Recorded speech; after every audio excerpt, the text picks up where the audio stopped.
Good evening, everybody. This is a live emergency update as we have increasing tornado potential late night tonight into tomorrow morning, especially Thursday morning. This looks like a 2 a.m. to 7 a.m. type of a tornado threat, and it includes Bowling Green, folks. It even includes as far south as Nashville. Although Nashville isn't in the highest tornado probability, the highest tornado probability is centered right around the Bowling Green area. And this is a weird tornado setup, folks. This is early morning hours. You are going to have a southwesterly, even a west-southwesterly low-level jet that's absolutely insane. And the Storm Prediction Center has upgraded this area to a slight risk. Here's the 5% tornado threat. I am considering hitting the road right now and covering this tornado potential. I know there's probably going to be a lot of storm chasers that are going to be out there. And this does look like a pretty, there is even a threat of a significant tornado or two. And it's going to push into eastern Kentucky into the early morning hours. So probably by about 6 a.m. to 7 a.m., that is going to be moving into eastern Kentucky. And so this is a live emergency update, everybody.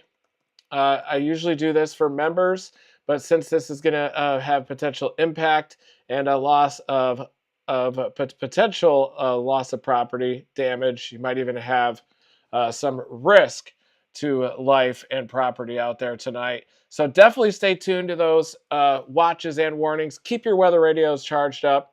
And those storms aren't going to develop until after midnight. It looks like they're going to develop from probably Paducah to Evansville and move rapidly off to the east at speeds of 50 knots. These are going to be very fast movers as well.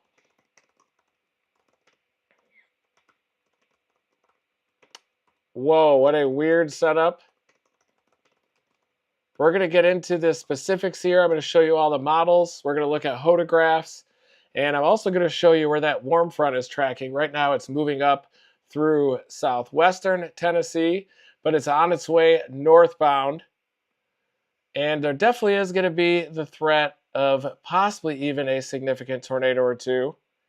And let me show you as that environment develops after about midnight. Pulling up the computer models here. The HRRR we're going to be looking at first. That's the composite reflectivity that you're looking at there. Here is the 0 to 1 kilometer energy helicity index, and this shows you where your strongest low-level wind shear overlays with surface-based instability, and it requires that heat and moisture to get low enough cloud bases and for those storms to drill down and dynamically pipe through any shallow stable layers and produce some tornadoes. So this is at about 9 p.m.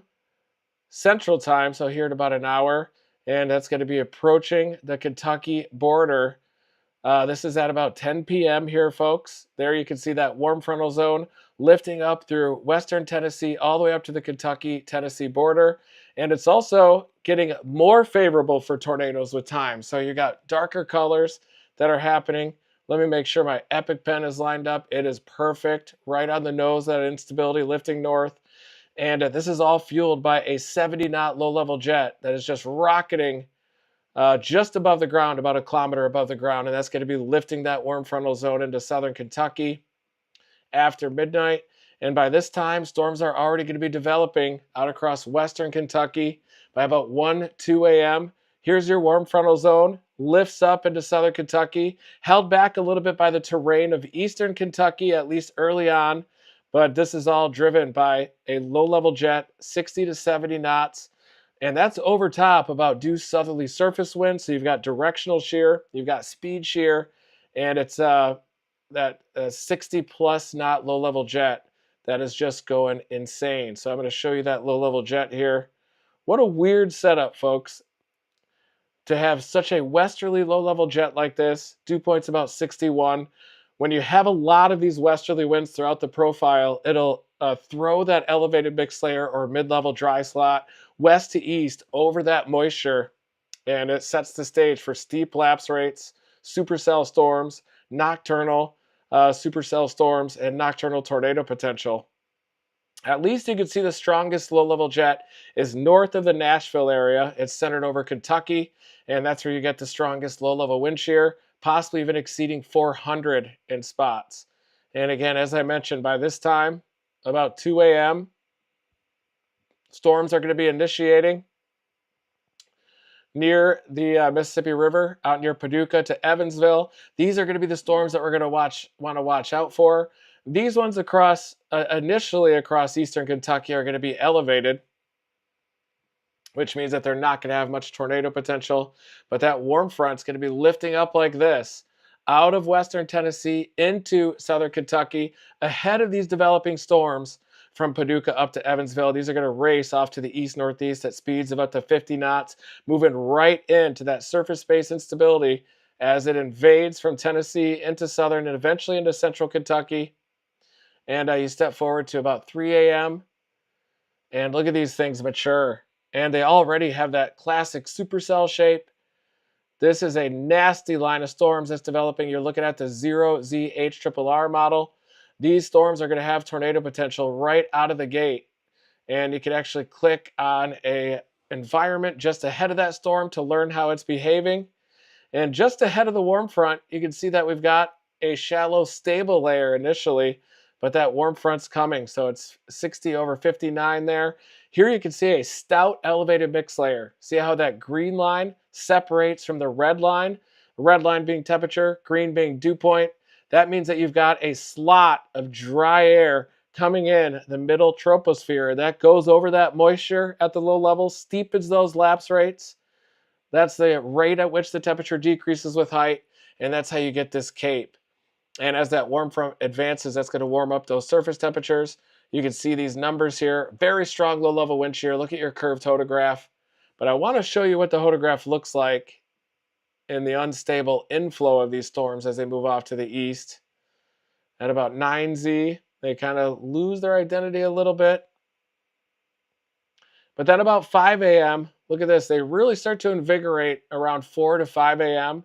And it's always when you get this little band out in front, the main energy finally arrives, hits these storms, ignites them across central Kentucky at about 4 a.m. And that's going to be just to the west of Bowling Green. These are going to be nasty storms interacting with the warm frontal zone that is lifting up through southern Kentucky into central Kentucky. By this time, let me see if I could get a representative sounding of the inflow environment. And there it is. Pretty good. Not perfect. I think we could actually find a bit more representative sounding. It does show a little bit of a stable near ground layer, that 62 over 61. You've got only about 261 cape. You've got minus 108 convective inhibition, your negative cape. And that is basically because of that nocturnal inversion at the low levels, but your warm front's nosing in just ahead of those storms. Look at this hodograph right here. See how broadly curved that is? And you've got a storm motion almost due east at 50 knots. Very fast storm motion. This is a high wind shear, low instability setup, early morning hours on Thursday. This is a weird tornado setup. Weird setups do weird things, and it could possibly mean that there could even be a significant tornado possible tonight. You draw a line from the tip of that storm motion vector all the way back to the hodograph curve. The length of that line is proportional to your low-level storm relative inflow. And basically, it makes a near 90-degree angle back to the hodograph until you get up to about 1 kilometer. So from the surface to 1 kilometer, you have a lot of streamwise vorticity. You're going to be pulling in that horizontal spin at the low levels, tilting that very effectively into the vertical because your storm motion is largely parallel to those invisible tubes in the atmosphere. And you've got a lot of directional shear, speed shear. You've got a 100-knot upper tropospheric jet ripping up there, and even have a northerly component up there, which is going to drive those storm motions even more out of a due easterly direction, especially those dominant mesocyclones. But on this sounding, you've got 550 0 to 1 kilometer storm relative helicity. You can read those numbers at the bottom down there. Those are some high-end numbers, folks. Very high-end numbers. That's big time wind shear. 500 plus 0 to 1 kilometer shear, greater than 600 0 to 3 kilometer storm relative helicity. That is big time storm relative helicity, folks.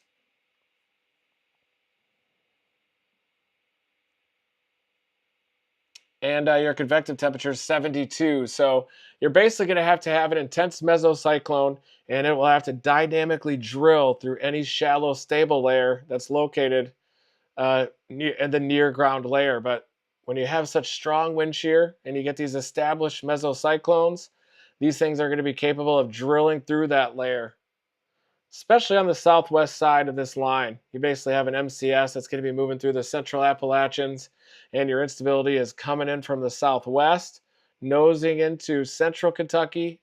It's being held back by the terrain a little bit there in eastern Kentucky. You gradually increase that terrain. You also have the Cumberland Plateau.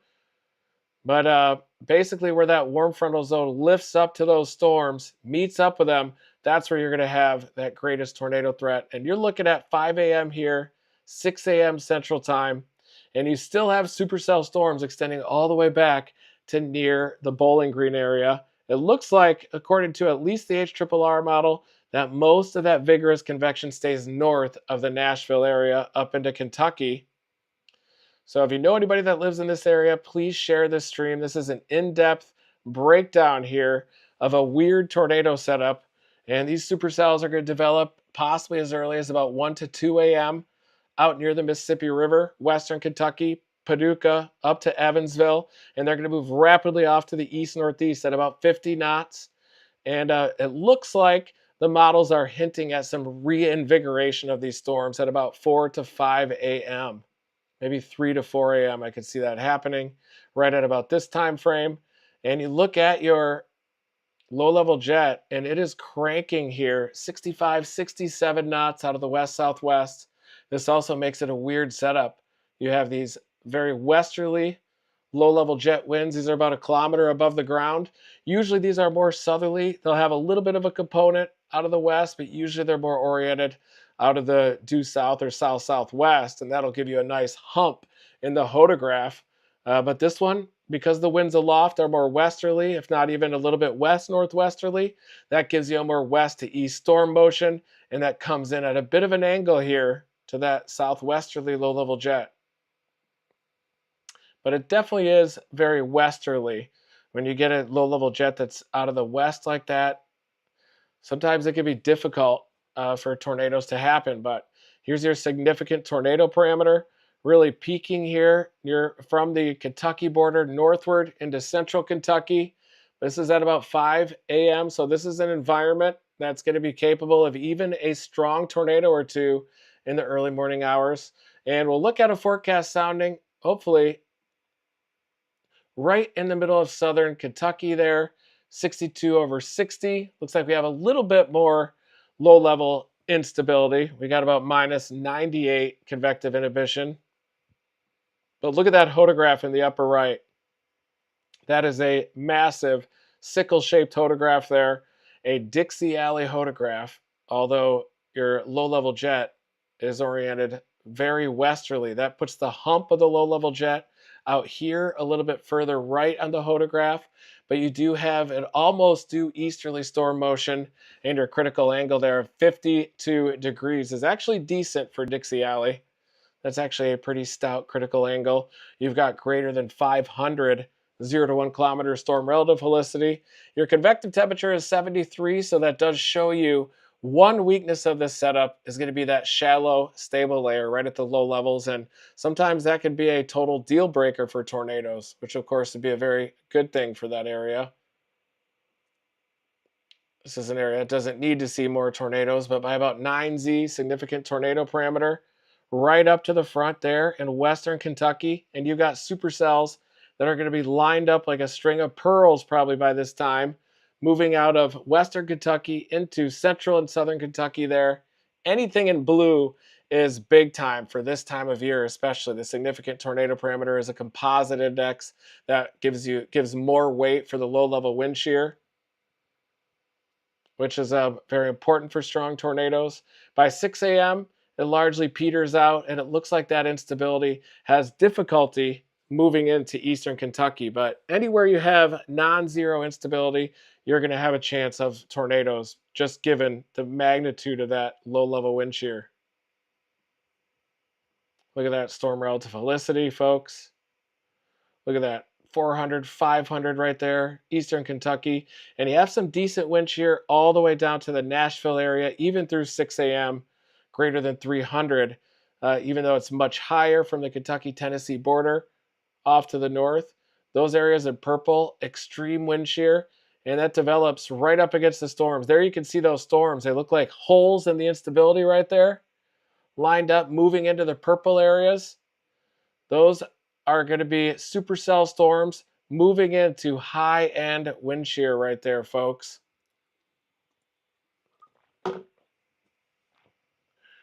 Moving into western Kentucky. And you can kind of identify where the dominant storms are going to be because of the darker purple. Look at these inflow channels getting pulled up into the individual storms here, enhancing that 0 to 1 kilometer storm relative felicity. So I sometimes will use this tool to kind of pick where the dominant storm is going to be. And it looks like it's going to be that one right there, just because the inflow is stronger into that storm compared to the other storms. We used this method to target the Westmoreland, Kansas tornado last year. And this is a great method that you can use to target, pick a dominant storm out of a string of pearls like this. But that's a high-end wind shear. And that warm front's going to be lifting up right about like this into western Kentucky by about 3 a.m. This is 9Z. And that looks like a line of storms. Supercell storms capable of producing even strong tornadoes. Watch them erupt by 10Z. Look at that. Bang! And it's right when this little prefrontal confluence line marches a little bit off to the east. And you can see that they even have that shape. They all have this sickle shape. These are all supercell storms stacked up here, producing tornadoes. This one might be elevated, but at least those to the southwest of it are likely going to be surface-based with some tornado potential. And they're moving into an environment with very strong low-level wind shear. And your warm front lifts northward like this, up into central Kentucky. You've got basically south-southwest surface winds at about 5 to 10 knots, a decoupled boundary layer. And over top that, you have those southwesterly winds at about 60 to 70 miles an hour, almost a hurricane force. So that's going to be creating some very strong low-level wind shear for these storms. And look at these things. Look at their shape. Their sickle shape, that, as you can see here. That's your warm frontal zone. And these are going to be turning right, moving almost due east at 50 knots, sliding into the northern side of that instability axis.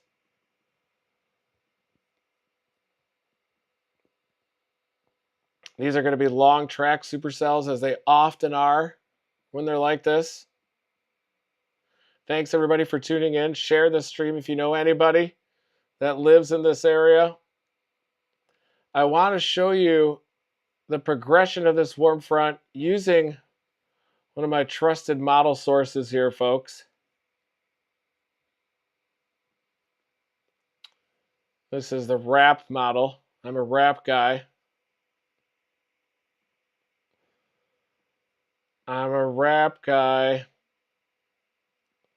So there you can see that warm frontal zone lifting up through western into central Tennessee. It's knocking on your back door right now, Nashville. So Nashville, you're about to get into some of that instability. There's your warm frontal zone. Just to the south of that line, you've got due southerly winds. You've got about 1,000 Cape moving through western into central Tennessee. There's your warm frontal zone. To the north of that, it's stable. Temperature about 40 degrees in eastern Kentucky. You've got rain showers here, a little bit of thunder and lightning, but that warm front is coming in from Tennessee. Southerly winds, there's your warm frontal zone. In the next couple of hours, it's going to rapidly lift north into southern Kentucky, nosing into central Kentucky. And just at about that time, at about 2 to 3 a.m., those supercells are going to be maturing in western Kentucky and moving into this environment. Look at that blob of instability 4 hours from now. Got to be kidding me with that. Oh, come on. So it's not updating the map, but you can see those storms developing over western Kentucky. But look at that blob of instability. And there is some convective inhibition there, but 50 to 75 joules per kilogram is easy to overcome. And here in about 4 hours time, it is going to be nosing into southern Kentucky. And those supercells are going to be cranking just started to organize near the Mississippi River. And again, all of this is driven at the upper levels by this little jet streak, folks. So it's very important to look at your trough geometry. And if you can recognize the shape of the troughs that lead to more significant severe weather, you'll become a better forecaster. You'll become a better storm chaser. This is a flat trough. So look at this trough here, and it's a speed max. This jet streak that is coming out of southern Illinois into western Kentucky right at about go time here into the early morning hours Thursday. There's your jet streak. Here comes the epic pen. There it is, folks. So you have got a jet streak passing over St. Louis through southern Illinois, nosing into western Kentucky, and that's what's going to fire those storms. If you go too far south out into Tennessee, you get a little bit too far south of that jet streak, and it's really that jet streak that provides the lifting to initiate those supercell storms, to get those mesocyclones going, and then they're going to drill through any shallow stable layer that happens. So this is at about midnight, tracking that jet streak, 3 hours after midnight, about 2 to 3 a.m. we'll call this. This jet streak evolves into central Kentucky. And you're going to have supercell storms just dominating there, western into central Kentucky. But it's this little trough here on the leading edge. And you can see this consolidated polar front jet right through North America. This happens when you have La Niña conditions in the tropical Pacific. You get a suppressed subtropical jet, and you get a very consolidated polar front jet like this with big waves that will move from west to east, from coast to coast, from California to the Atlantic. And they'll bring big time weather from west to east as well. A lot of mountain snows for ski country across the west, severe weather across Dixie Alley, snowstorms across the Great Lakes and into the Northeast. Even New York City might get in on the action through mid-February. Big time rainfall across the Southeast. Much needed rainfall down here. Soaking rains, maybe double-digit rainfall through mid-February.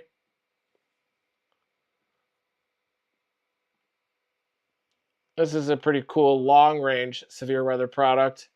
So this hasn't done a very good job, though, this CFS, Accumulated Supercell Parameter by Northern Illinois University.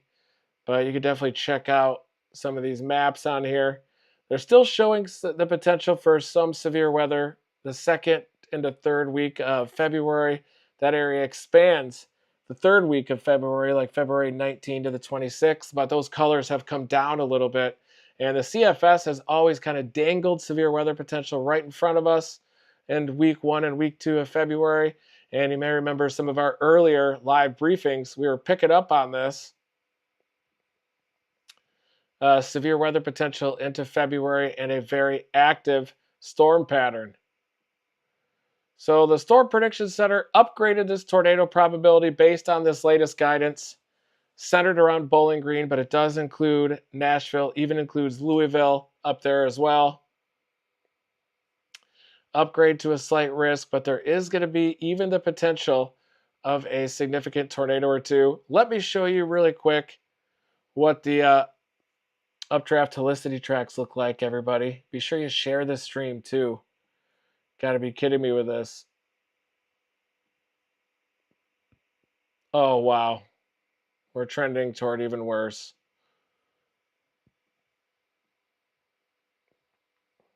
Look at these updraft helicity tracks, folks.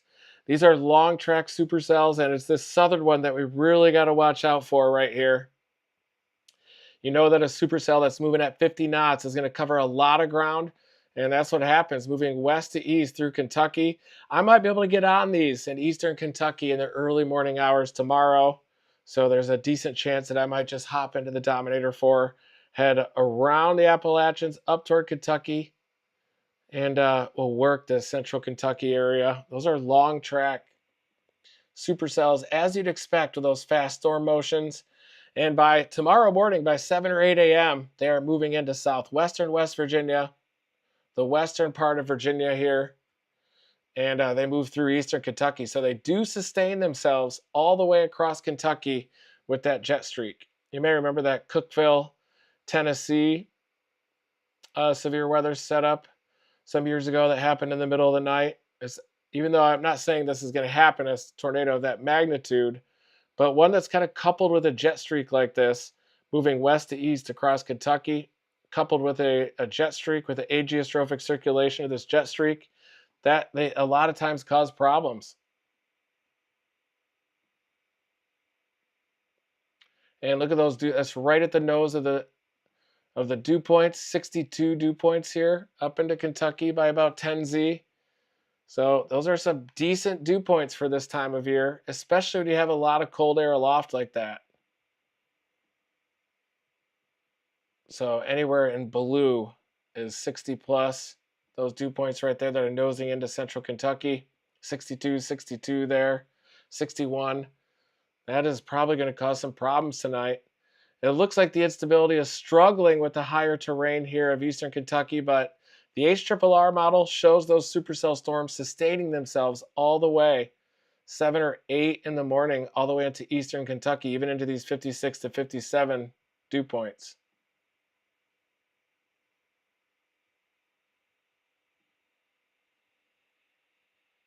Surface-based Cape. There it is, not much, about 500. Doesn't take much, folks. I remember when I first started storm chasing, everybody was like, I am not going out if there's not more than 3,000 Cape. But boy, you're going to miss a lot of tornadoes if you do that, because a lot of tornadoes happen in these high wind shear, low instability environments. And you're only looking at about 500 Cape out there. Not very much Cape.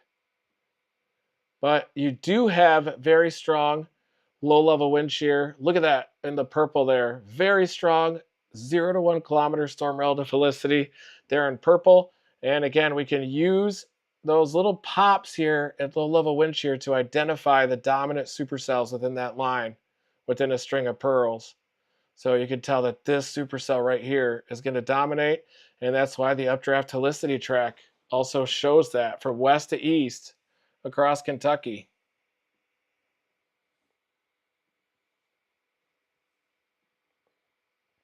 That's definitely the storm that you have to worry about. Right there, you can see the hole in that 0 to 1 kilometer storm relative helicity field. That is a dangerous supercell storm that's going to develop at like 2, 3, 4 a.m. and probably move rapidly from west to east across central Kentucky, possibly causing damage, big problems. So keep your weather radios tuned on. Stay tuned to those severe weather watches and warnings. Have your severe weather safety plan ready to go. Maybe spend the night at a friend's house if they have a storm shelter. I'd be careful even about school tomorrow, folks, because these supercells are going to be going in the early morning hours, right when everybody's getting ready for school. And that's your warm frontal zone that I drew there in pink, lifting up from western Tennessee into central Kentucky.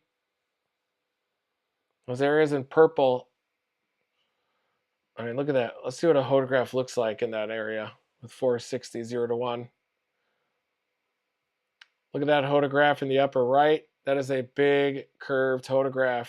And your low-level jet is almost more westerly than due southwest. So a very weird setup that we're dealing with here. 50-knot storm motion, a ton of westerlies bring in an elevated mix layer or dry slot over the top of that moisture. And you only got 153 Cape, 550 0 to 1 kilometer storm relative helicity. So what an environment. And I think that I had that shifted a little bit. I wanted to show you the sounding part. Look at that sounding part. And that's your elevated mix layer. See how that green line separates from the red line a little bit? When you get these setups that have a lot of westerlies throughout the layer, throughout the column, it leads to a rapidly advancing elevated mix layer or mid-level dry slot over that moisture. These are all your westerlies up and down the column from the surface up to the upper troposphere where you're cooking at about 100 knots. These setups can have a high failure rate because if your surface wind is just a little bit more westerly than is forecast, it throws the whole hodograph off. But you can see there's a little shallow stable air at the low levels, one of the only weaknesses. But I remember that Cookeville setup in Tennessee when that supercell moved all the way through the Nashville area. Big time tornadoes, middle of the night into the early morning hours. So a conditionally dangerous night tonight, everybody. Buckle up.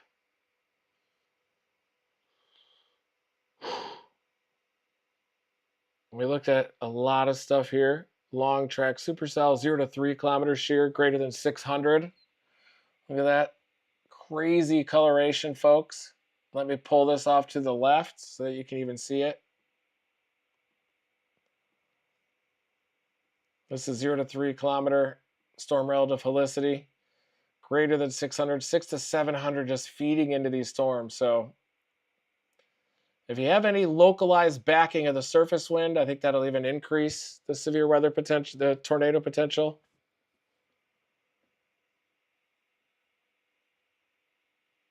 Look at that, 700 plus 0 to 3, 700 right into central western Kentucky there. Big time wind shear feeding into this. Early morning hours.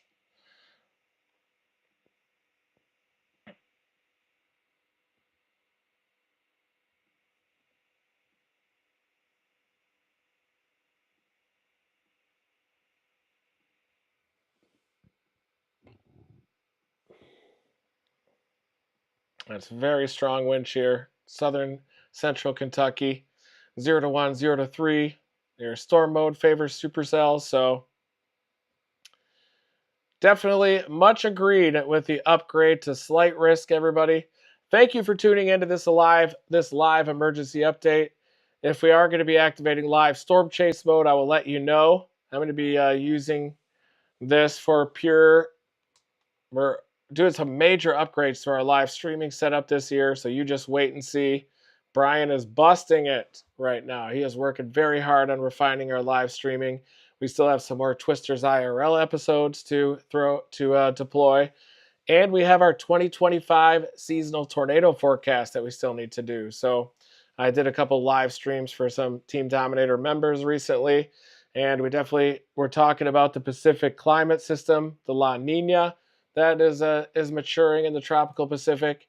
And let me show you really quick before we sign off what those anomalies look like in the Pacific. And this is what's really going to be basing our seasonal forecast of tornadoes. So here is the Pacific, and these are sea surface temperature anomalies, folks. You can see the blue that's really just ramming the date line there. That is our La Nina. That's the La Nina. You can see all those Kelvin waves too right along the equator. And when a La Nina matures, it'll kind of center around the central Pacific, and then the cold water will propagate around the eastern edge of the basin. This is your Pacific Decadal Oscillation horseshoe. And this warm blob of the North Pacific is the warm North Pacific Oscillation. That's what we've been watching for the last 3 years, and that's very critical at causing these active tornado seasons. It encourages the formation of a western U.S. trough, or at least for those troughs to amplify as they enter the Mountain West and then eject across the plains in Dixie Alley.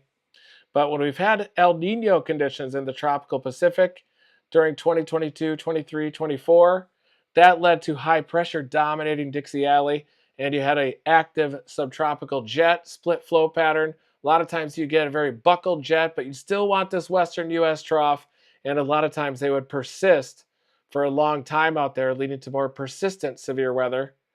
But when you've got La Nina, you have a suppressed subtropical jet, and you just have this consolidated, wavy, polar front jet that you have these coast-to-coast storm systems from California to the Atlantic, and a lot of times they can lead to high-end tornado outbreaks like what we saw in 2011.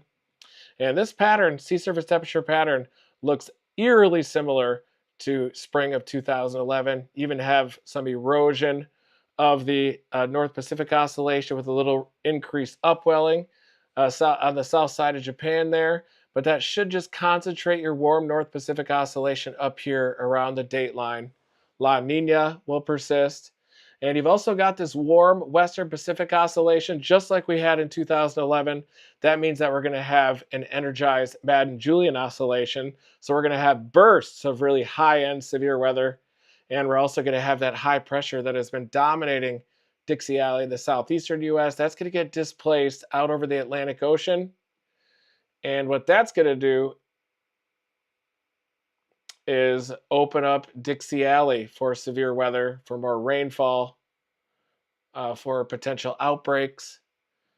So those drought conditions will at least get displaced. You'll get a lot more severe weather down here. I think we'll probably see it above normal severe weather season in those central and southeastern states, Mississippi, Alabama, Tennessee. So thanks everybody for tuning in to this live emergency update. We go really in depth here at Team Dominator. Hopefully that's okay. And hopefully you can share this if you know anybody that lives in that target area there. Kentucky-Tennessee border all the way up into central Kentucky. Never stop chasing.